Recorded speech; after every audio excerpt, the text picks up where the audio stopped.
I'm going to talk about two signposts. I'm going to talk about contrasting contradictions, and again.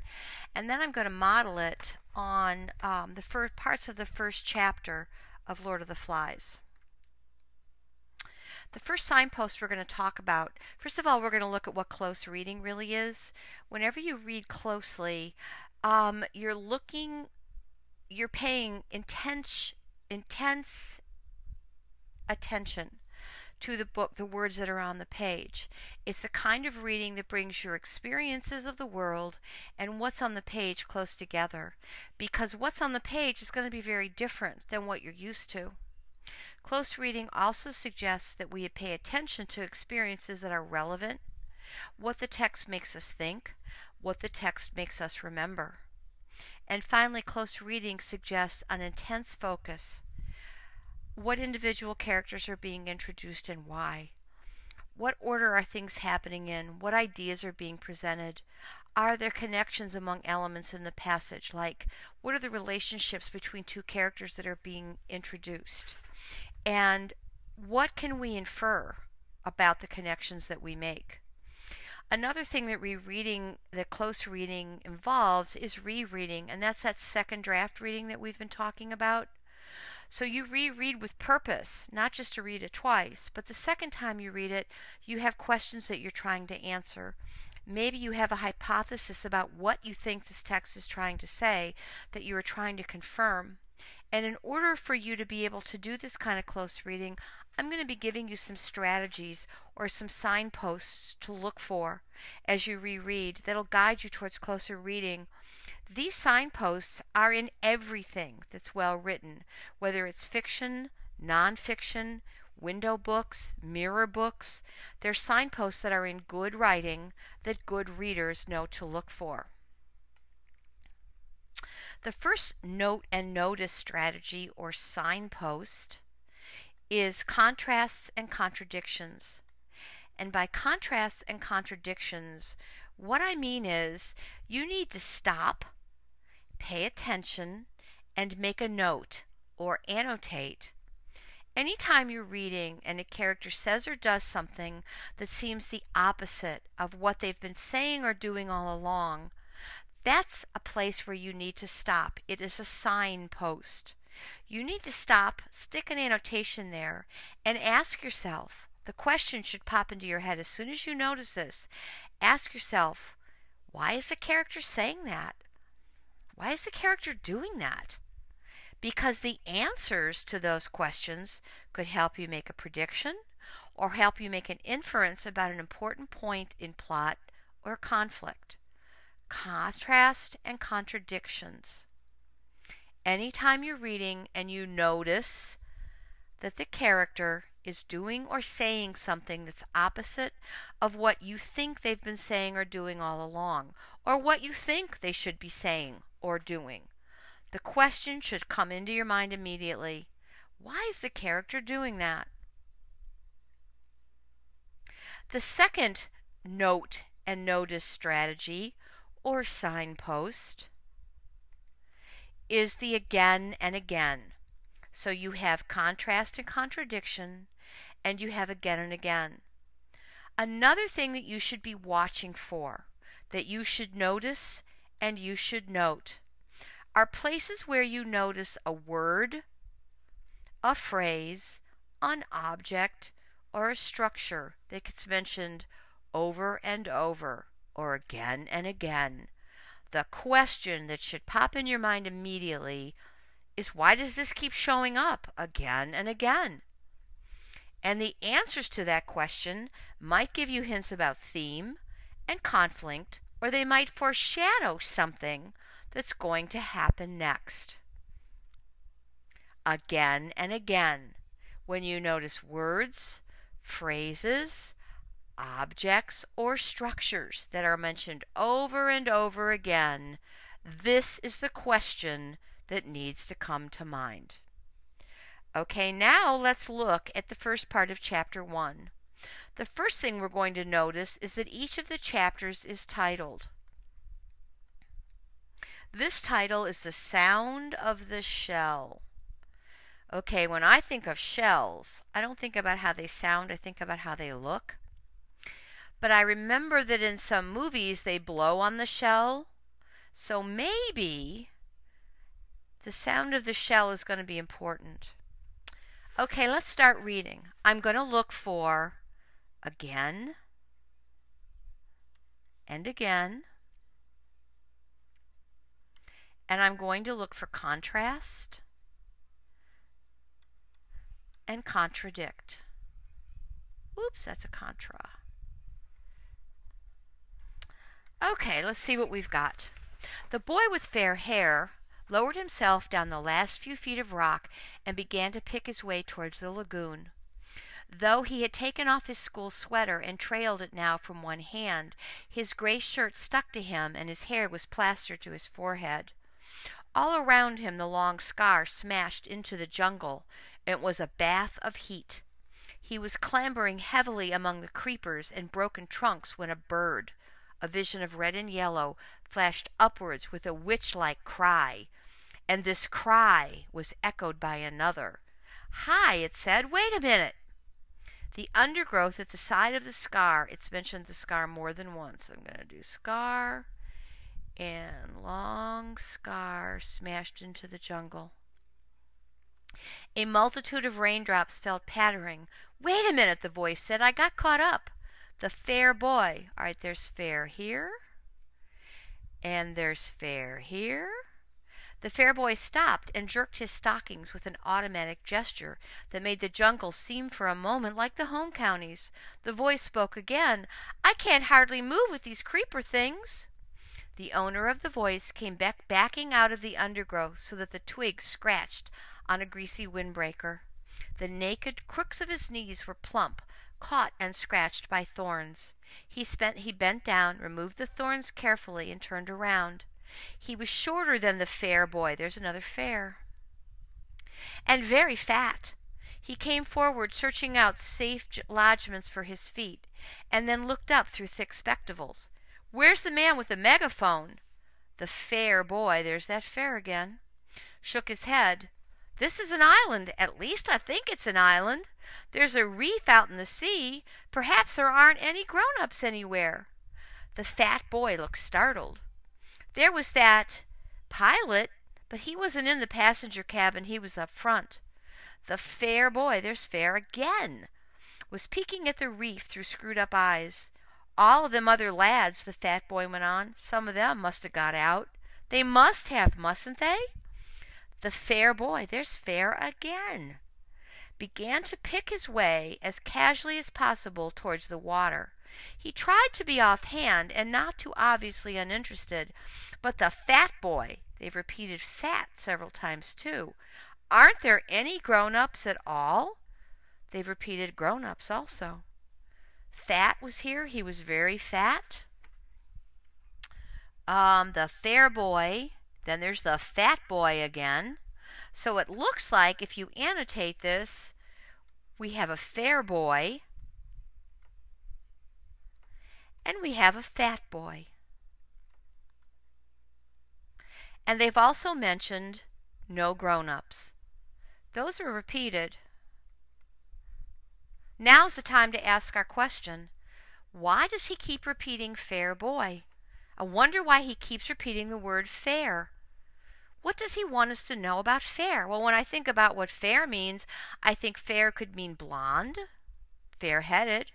I also think fair could mean like somebody who gives people a fair chance, like justice is fair or equal. And the fat boy, well, when I think about fat, I wonder why he wants us to know he's fat. Fat, I think clumsy, which I don't know, maybe this is a stereotype. Fat, I think he wants us to think slow. Sometimes even fat, they make us want to think dumb. They're all stereotypes, but I can't imagine why else they would keep mentioning the word fat. And they've mentioned again and again that there's no grown-ups. So maybe they mean that they're all alone on the island. Okay, let's go to the next part of chapter 1. Okay, there it is. The fair boy, there's fair again, said this solemnly, but then the delight of a realized ambition came over him. In the middle of the scar, oops, there's scar, we forgot to look at that. He stood on his head and grinned at the fat boy. There that is again. No grown-ups! And he's really excited about that one. The fat boy thought for a moment, the pilot. The fair boy allowed his feet to come down and sat on the steamy earth. He must have flown off after he dropped us. He couldn't land here, not in a plane with wheels. We was attacked? He'll be back all right. The fat boy shook his head. When we was coming down, I looked through one of them windows. I saw the other part of the plane. There were flames coming out of it.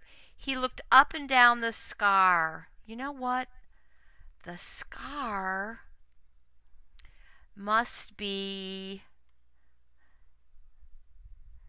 the gouge in the land left by the plane.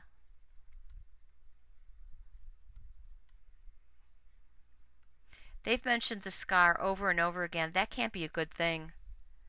This is what the cabin done. Yep, that explains scar.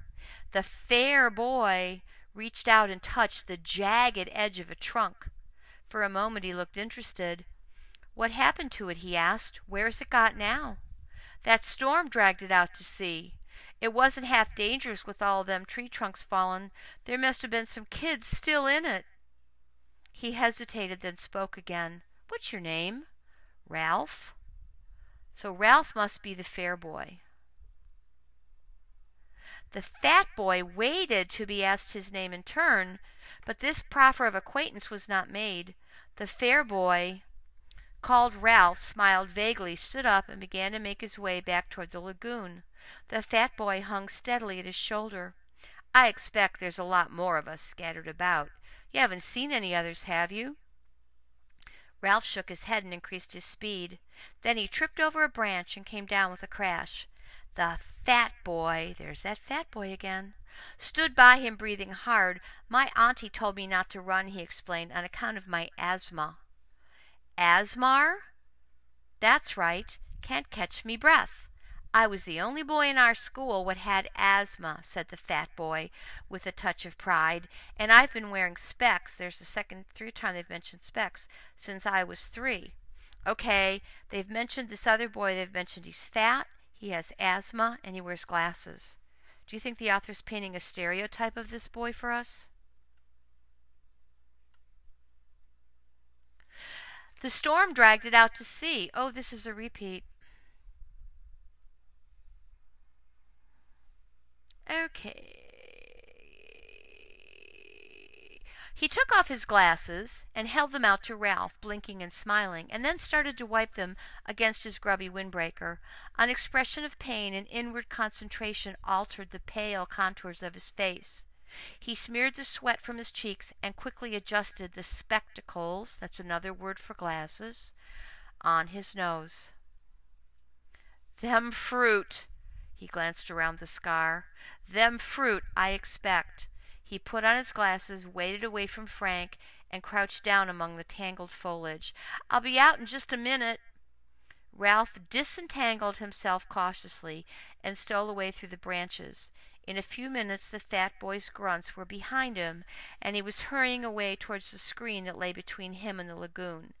He climbed over the broken trunk and was out of the jungle. So they must have landed in the jungle. The shore was fledged with palm trees. These stood or leaned or reclined against the light, and their green feathers were 100 feet in the air. The ground beneath them was a bank covered with coarse grass, torn everywhere by the upheavals of fallen trees scattered with decaying coconuts and palm saplings. Behind this was the darkness of the forest proper and the open space of the scar. Okay, so the scar, they landed in the trees. Ralph stood, one hand against a gray trunk, and screwed up his eyes against the shimmering water. Out there, perhaps a mile away, the white surf flinked on a coral reef, and beyond that the open sea was dark blue. Within the irregular arch of coral, the lagoon was still as a mountain lake, blue of all shades, and shadowy green and purple. The beach between the palm terrace and the water was a thin stick, endless apparently, For to Ralph's left was the perspective of palm and beach and water drew to a point and infinity, and always, almost always visible, was the heat.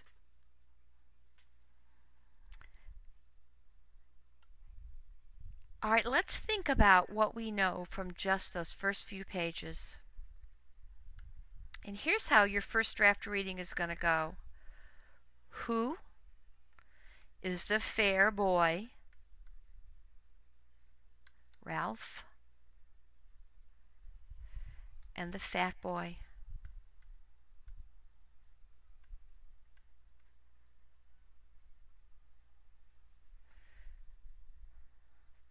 The why is a plane crash. The where, they've mentioned beach, jungle, lagoon. When, we're not sure yet.